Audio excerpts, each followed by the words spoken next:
बोरगडी रस्त्याचे डांबरीकरण बोगस, नागरिकांचा आरोप। सार्वजनिक बांधकाम विभागाकडून बोरगडी रस्त्याचे कंत्राटदार एस पळशीकर यांच्याद्वारे मजबूतीकरण डांबरीकरण करून चालू आहे। हे काम बोगस असल्याचा आरोप येथील संबंधित नागरिकांनी केलेला आहे।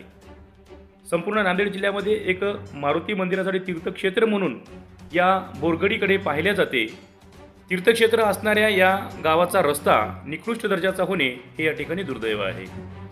सदरील रस्त्याचे डांबरीकरण काम एस पळशीकर हे करत असून उप अभियंता देवेंद्र तुंगेनवार यांच्या आशीर्वादाने बोगस काम करत असल्याचा बोरगड येथील तरुणांनी आरोप केला आहे। कंत्राटदार एस पळशीकर हे बोरगड रस्त्यावर मशीनद्वारे डांबर टाकत असताना बोरगड येथील युवकांनी त्या कामाचे परीक्षण केले असता त्यामध्ये डांबराचे प्रमाण कमी असल्याचे आढळून आले। त्यानंतर डांबर हाताने उघडले असता सहज खडी उखळल्या जात आहेत। या संदर्भात कंत्राटदार एस पळशीकर यांना युवकांनी विचारणा केली असता त्यांनी बोरगड येथील युवकांना शिवीगाळ करत मारण्याची धमकी दिल्याचे युवकांनी आमच्या प्रतिनिधींनी केली आहे। सदरील रस्त्याचे डांबरीकरण धातुरमातूर कंत्राटदार व उप अभियंता यांना हाताशी धरून पैसे हडप करण्याचा आरोप येथील बोरगड येथील तरुणांनी केला आहे। त्याचबरोबर कंत्राटदार उप अभियंता यांची सखोल चौकशी करून कार्यवाही करण्याची मागणी बोरगड येथील तरुणांनी केलेली आहे।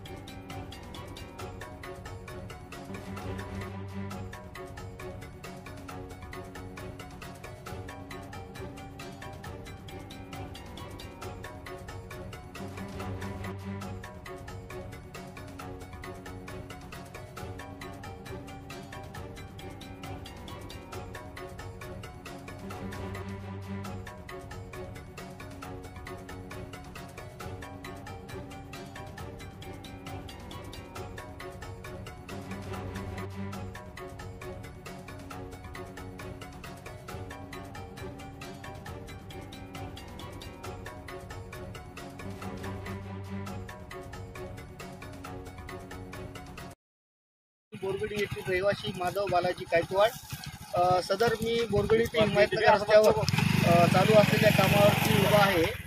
हे काम हिमायतनगर येथील गुत्तेदार एस पळशीकर हे करत असून त्यांना पाठराखण करण्यासाठी बांधकाम विभागाचे अधिकारी श्री तुंगनवार साहेब हे त्यांना वारंवार सपोर्ट करत आहेत आणि निकृष्ट दर्जाचे काम या रस्त्यावरती होत आहे।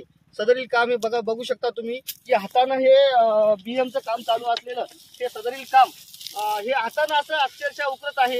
याच्यामध्ये डांबराचं प्रमाण नाही, कुठल्याच याच्यामध्ये क्वालिटी नाही। ते अशा निकृष्ट दर्जाच्या कामाचं मटेरियल टाकून वापरून हे काम आटोपण्याचं आणि बिल उचलण्याचं काम सदरील गुत्तेदार हा अधिकाऱ्याला धरून करत आहे हे दिसत आहे।